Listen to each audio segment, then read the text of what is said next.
para Efésios capítulo 2. Quero ler com vocês os primeiros capítulos desta carta que o apóstolo Paulo escreveu. E eu quero dividir com vocês o sentimento do meu coração na manhã de hoje.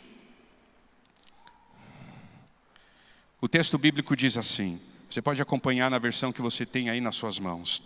Vocês estavam mortos em suas transgressões e pecados, nos quais costumavam viver, quando seguiam a presente ordem deste mundo e o príncipe do poder do ar.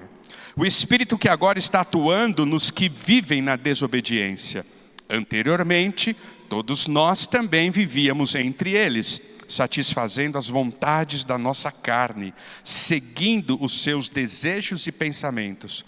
Como os outros, éramos por natureza merecedores da ira. Todavia, Deus, que é rico em misericórdia, pelo grande amor com que nos amou, deu-nos vida com Cristo, quando ainda estávamos mortos em transgressões. Pela graça vocês são salvos. Deus nos ressuscitou com Cristo e com Ele nos fez assentar nos lugares celestiais em Cristo Jesus. Tem vírgula, o texto continuaria, mas eu paro por aqui. Conta-se que dois homens estavam conversando. E eles estavam então interagindo, dois amigos. E ele disse assim, um disse para o amigo: Ei amigo, eu tenho uma boa notícia e uma má notícia, uma ruim notícia. Você quer que eu comece pela qual? Pela boa ou pela mal? Pela má. Ele disse assim, começa logo pela má, vai, já vamos resolver isso. A má notícia é que eu não tenho uma boa notícia para dar. E a boa notícia qual é? A boa notícia é que eu não tenho uma má notícia para dar. Isso me faz pensar um pouquinho, às vezes, o estilo de vida que nós queremos ter. Eu não sei quanto a vocês, mas eu tenho muito medo da verdade. Eu não tenho medo de viver a verdade, eu não tenho medo de falar a verdade, mas eu tenho medo quando a verdade chega na minha cara. Eu tenho medo de estar sempre me deparando com a verdade, porque a verdade ela vai revelar a respeito de mim coisas que eu não gosto que se revele. A verdade vai me mostrar algumas coisas que eu não quero que ela me mostre. A verdade vai me mostrar algumas coisas que eu gostaria de colocar debaixo do pano, jogar a sujeira para debaixo do pano e continuar seguindo a vida como se ela não existisse. E essa conversa, esse diálogo, ele me faz pensar que muitas vezes é assim que nós vivemos. Nós achamos que uma boa notícia é o fato de não termos uma má notícia. E que não termos a má notícia é que não temos uma boa notícia. E o fato de não termos uma boa notícia, esta é uma má notícia. Ou seja, a vida, ela é formada de bons momentos e maus momentos. E se não os tiver, não é vida. Se não tiver má notícias nas nossas vidas, talvez nós não estejamos vivendo. Eu sei que todos nós gostaríamos de boas notícias. Mas conta-se também. Eu gostaria que o Roberto estivesse aqui contando essa história agora. Porque a igreja já sabe que uma coisa que eu não sei fazer é contar piada. E eu agradeço a vocês porque vocês me amam tanto que vocês, até mesmo quando eu conto piada, dão risada. Mas conta-se, o Roberto aqui na frente ia fazer melhor do que eu. Né, Roberto? Conta-se que o caseiro ligou lá para o Roberto. O caseiro do Roberto ligou para ele. E disse assim, Roberto, o seu papagaio morreu. O meu papagaio? Aquele que ganhou prêmio? Não acredito. Por que ele morreu? Porque ele comeu carne estragada. Carne estragada, quem fez esta maldade com ele de comer carne estragada? Não, Roberto, você não está entendendo. Foi a carne estragada dos cavalos que morreram. Os meus cavalos? Aqueles que ganharam prêmio? Isso, eles morreram. Mas por que eles morreram? Eles morreram de tanto carregar água. Mas carregar água para quê? Para apagar o incêndio. Mas que incêndio? O incêndio, a sua casa pegou fogo. E os cavalos, de tanto carregar água, morreram pelo esforço que fizeram. Mas como pegou fogo? Nós tivemos que acender uma vela. Mas por que acender uma vela se aí tem luz elétrica? Foi do velório. Mas que velório? O da sua mãe, que eu matei por achar que fosse um bandido. Tá vendo? Eu sabia que ninguém ia rir da minha piada. É para rir, gente. Não é assim que muitas vezes a gente tem grande dificuldade de contar uma má notícia? Por que a gente tem tanta dificuldade de lidar com a verdade? Por que o caseiro não chegou, o caseiro do Roberto não chegou e disse assim: Roberto, mamãe faleceu, vem para cá. Porque não é fácil encarar a verdade. Não é fácil lidar com a verdade. Mas quando eu olho para o texto de Provérbios, capítulo 28, versículo 13, o livro de Provérbios diz assim: aquele que encobre a verdade, este não prospera. Mas aquele que se arrepende, ou aquele que encara a verdade, esse prospera. Parece-me que é isso que o apóstolo Paulo está querendo fazer um pouquinho com o texto de Efésios. Ele tem uma má notícia e depois ele tem uma boa notícia. Qual é a má notícia que o apóstolo Paulo tem? Todos nós, de maneira indistintiva, espiritualmente falando, nascemos mortos. O que significa nascer morto? Significa nascer separado de Deus. Eu quero ter um relacionamento com Deus, mas ainda eu não sei como. E por isso eu busco várias maneiras de encontrar este relacionamento. O apóstolo Paulo começa então falando sobre a má notícia. A má notícia está lá no versículo 1. Vocês estavam mortos em suas transgressões e pecados. Vocês estavam presos a esta realidade. Todos nós nascemos presos a esta realidade. Porque todos nós temos a tendência de errar. Todos nós erramos. Você já parou para pensar na sua vida? Se eu perguntar para você assim: essa semana você errou? Com certeza você vai dizer que sim. Você errou com ação? Você fez alguma coisa que você depois pôs a mão na cabeça e diz assim: eu não devia ter feito isso, eu errei. Você errou por omissão? Quantas vezes, talvez você vivendo a semana, você diria assim: puxa, eu deveria ter ido, deveria ter falado, não falei, me arrependo. Nós erramos quando, às vezes, fazendo, nós erramos às vezes não fazendo, e nós erramos às vezes só pensando. Essa semana você pensou mal de alguém? Essa semana você olhou de uma maneira diferente para alguém que você não deveria olhar desta maneira? Todos nós erramos. Não existe um homem sequer na face da terra que não erra. Todos nós falhamos. Deixa eu perguntar: quem falhou essa semana? Levanta a mão. Todos nós falhamos. Como é bom saber que você está no mesmo barco que eu não preciso me sentir culpado porque eu falhei essa semana, porque eu não estou sozinho. Todos nós falhamos. Todos nós erramos. Só que a palavra de Deus chama falha e erro de pecado. A palavra de Deus, ela então traduz esse sentimento de erro e de falha por pecado.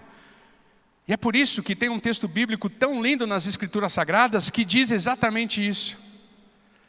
Que todos nós falhamos, todos nós erramos. E por isso estamos separados de Deus.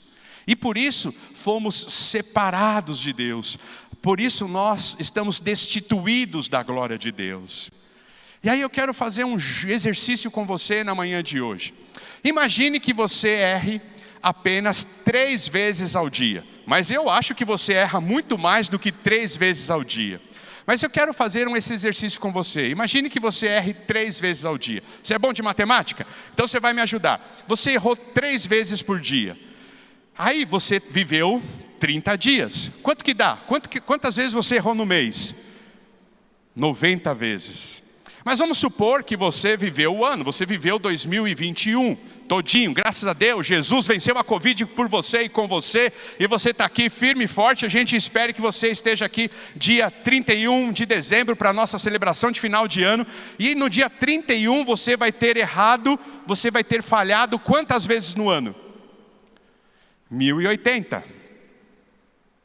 Vamos supor que você viva 70 anos. Olha, a média de vida do brasileiro subiu, graças a Deus. Talvez você vai viver 80, 90 anos. Mas vamos supor que a média de vida sua seja 70 anos. Quando você chegar a 70 anos, quantas vezes você foi e falhou? 75.600 vezes. Todos nós falhamos. Quanta falha, quanto erro a gente carrega sobre os nossos ombros. Mas a palavra de Deus chama isso de pecado.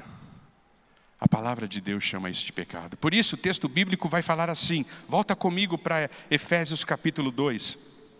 Nós estamos presos, ou nós estávamos presos a esta condição, a condição de mortos. Mortos como consequência de tanto erro, de tanta falha que nós vamos acumulando na vida. De tanto erro e de tanta falha que nós vamos praticando no dia a dia. De tanto pecado que nós vamos afrontando Deus diariamente.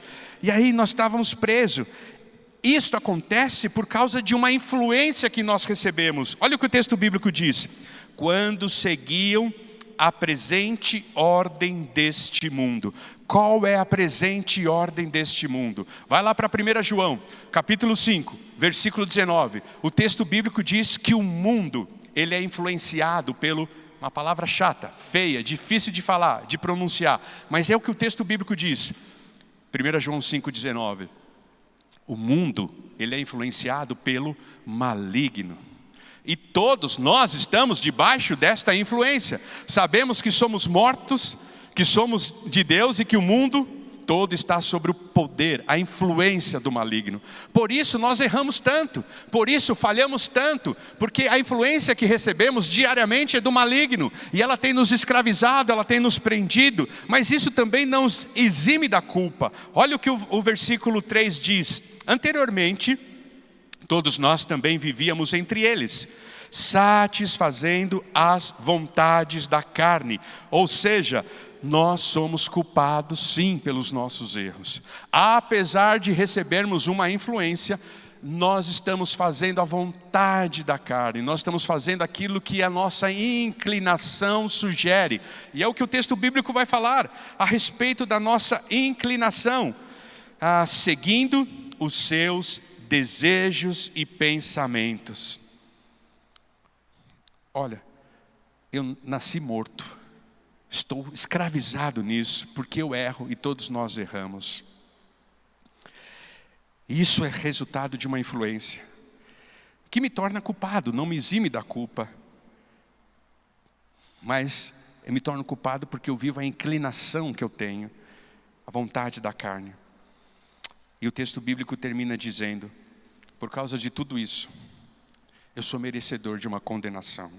Ele diz assim, por natureza, merecedores da ira de Deus. Essa é a má notícia. Nascemos destinados a viver eternamente longe de Deus. Por quê? Porque coisa errada não entra no céu. Porque falhas não entram no céu. Porque pecados não entram no céu. Você gosta de cozinhar? Eu não sou muito bom para cozinhar não. Nem um omelete eu sei fazer. Nem um ovo eu sei fritar. Mas, por exemplo, eu que não sei fazer omelete, se eu fosse fazer um omelete, eu pegaria 3 ovos. E eu, quebraria o primeiro e jogava na tigela. Jogaria na tigela. Abriria o segundo e jogaria na tigela. Abriria o terceiro e jogaria na tigela. E só depois de eu jogar na tigela eu perceberia que o terceiro ovo está o quê? Podre. O terceiro ovo está podre. Mas como eu não sei, eu vou misturar tudo, os 3 ovos, 2 bons e um podre, vou misturar tudo, vou fazer um omelete e vou servir para as pessoas. Você acha que alguém vai comer esse omelete? A boa cozinheira, o que ela faria? Abrir o primeiro omelete, tá bom, joga para mexer. Abriria o segundo omelete, tá bom, joga para mexer. Isso aqui tá podre, não vou colocar. Se nós não aceitamos comer omelete estragado, por que achamos que Deus aceitaria pecado no céu? Pecado não entra no céu. Falha não entra no céu. Erro não entra no céu. Por isso, vai chegar a boa notícia. A boa notícia é que a graça de Deus está disponível a nós. Olha o que o texto, o versículo 4 diz. Todavia, Deus é rico em misericórdia, pelo grande amor com que nos amou. É só por meio de Jesus Cristo que nós podemos chegar ao céu. É só por meio de Jesus Cristo que Ele vai identificar e retirar das nossas vidas o ovo podre, a gema estragada, para que eu e você sejamos um omelete limpo, um omelete agradável, um omelete desejável. Mas eu sei que muitas vezes nós achamos que nossas atitudes, elas podem compensar os nossos erros. Então, vamos fazer uma continha de novo? Vamos supor que você erre 3 vezes por dia. Mas vamos supor que você consegue fazer uma coisa boa por dia. Você consegue todo dia fazer uma boa ação? Você consegue todo dia fazer uma boa ação? Eu não consigo todo dia fazer uma boa ação.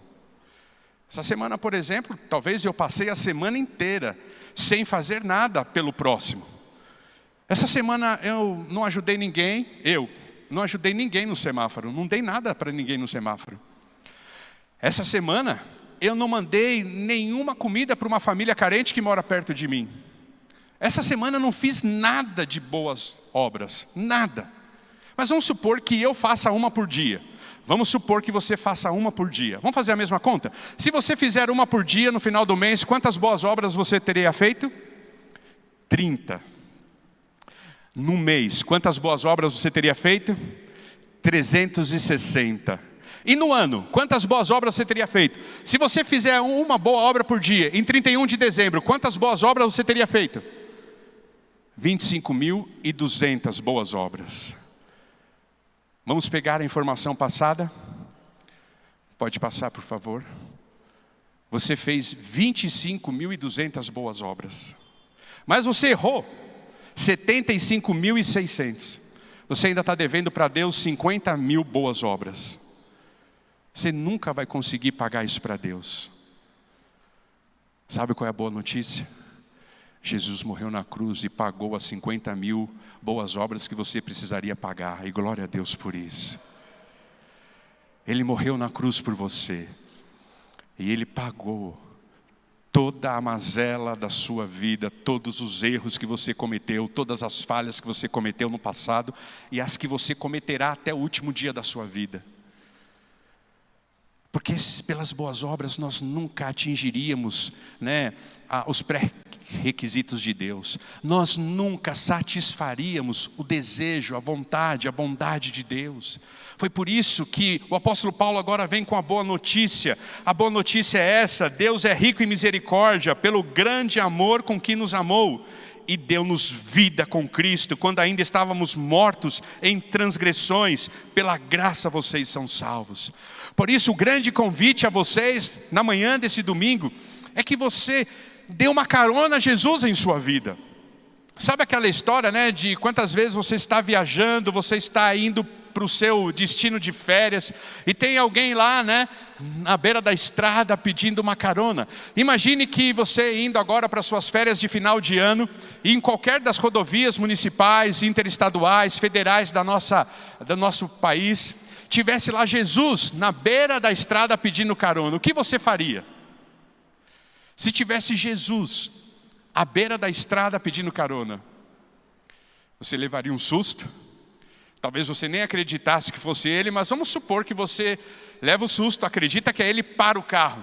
E você fala para ele: Jesus, o que é que você está fazendo aqui? Estou precisando de uma carona. Você pode me dar uma carona?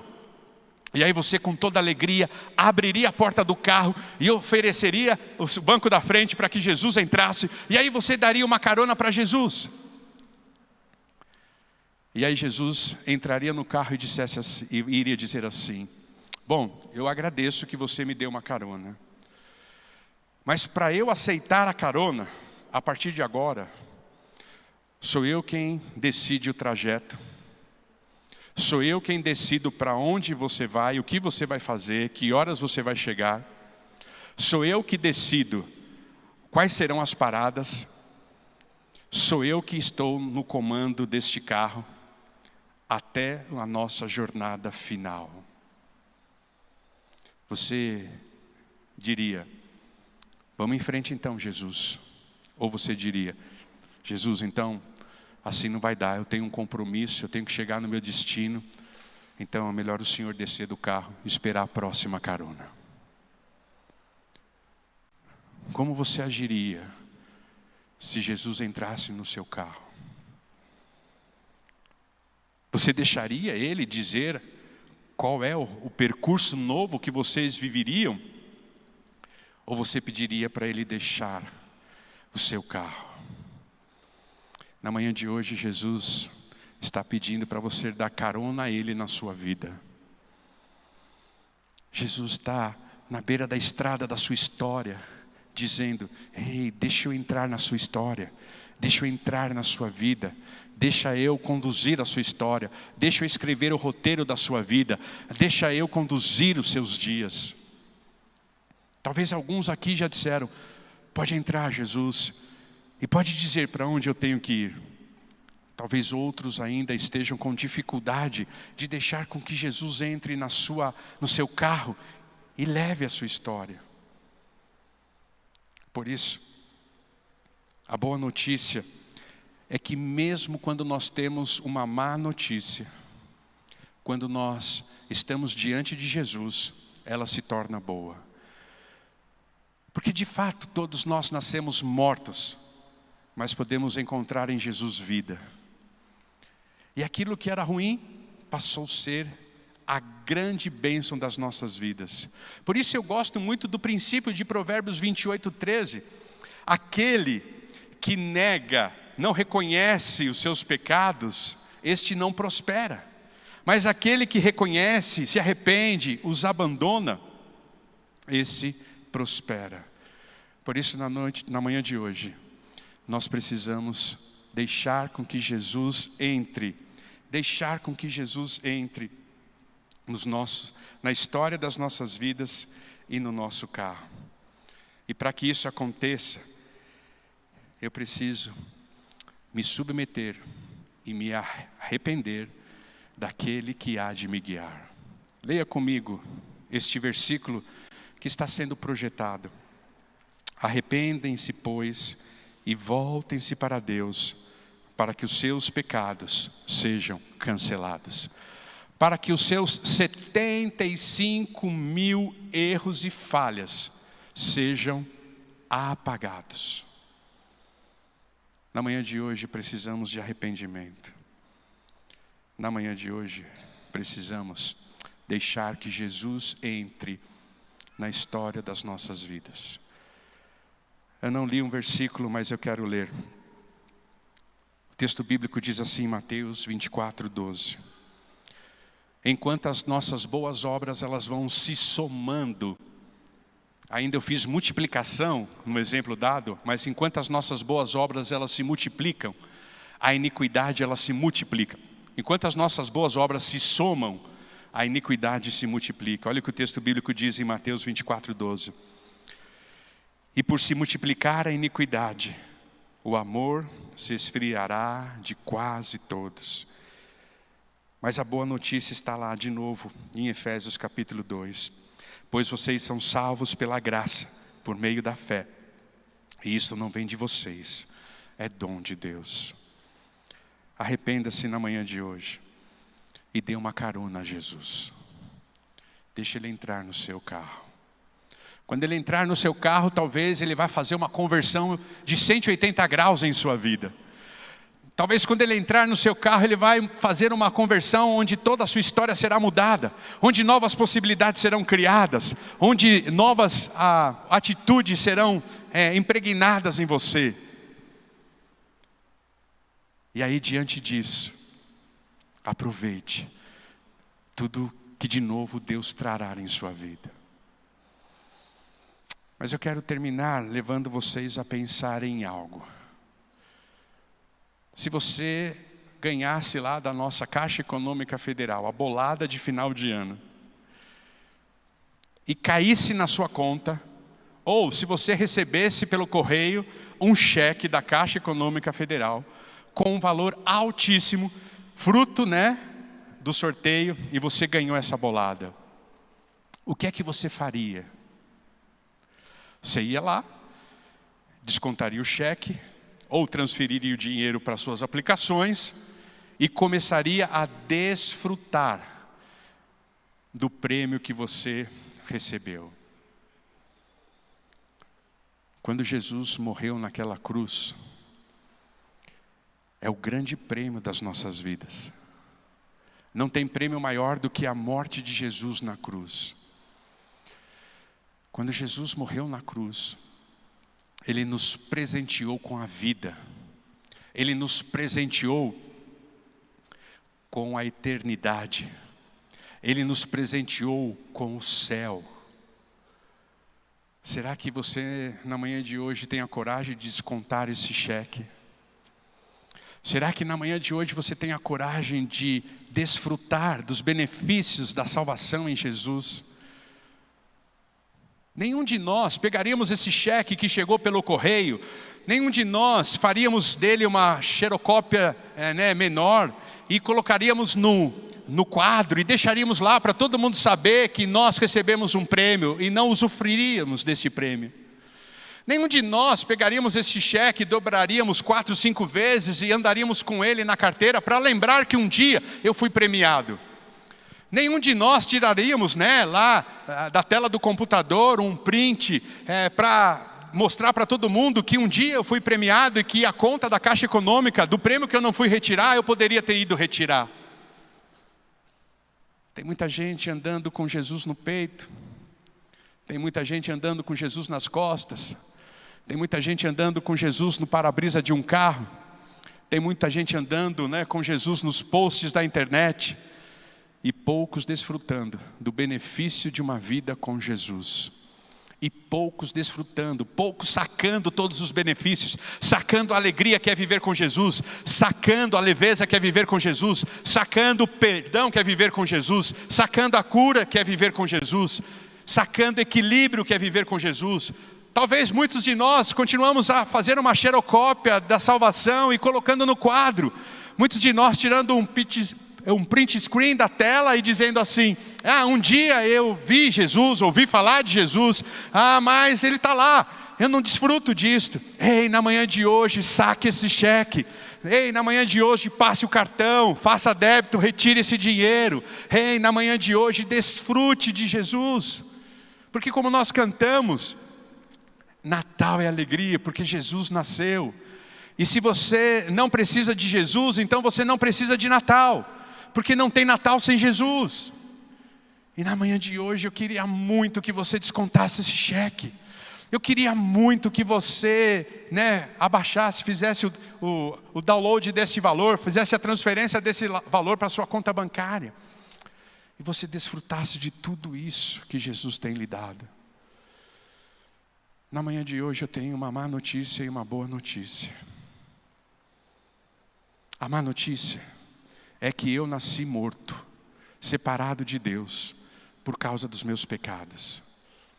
A boa notícia é que com 16 anos de idade, uma pregação similar como essa, fez todo sentido para a minha vida, e eu entreguei os meus dias a Jesus. Mas nós queremos ser uma igreja que só vive de boas notícias. Então, viver de boa notícia é identificar um erro, admiti-lo, se arrepender e começar uma nova jornada. A boa notícia é que as falhas e os erros das nossas vidas é um campo, fértil para crescimento. Aprender com os nossos erros é a maior virtude de um ser humano.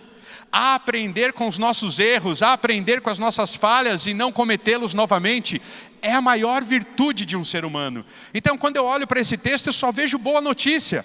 Porque, primeiro, ele me ajuda a identificar que eu sou pecador.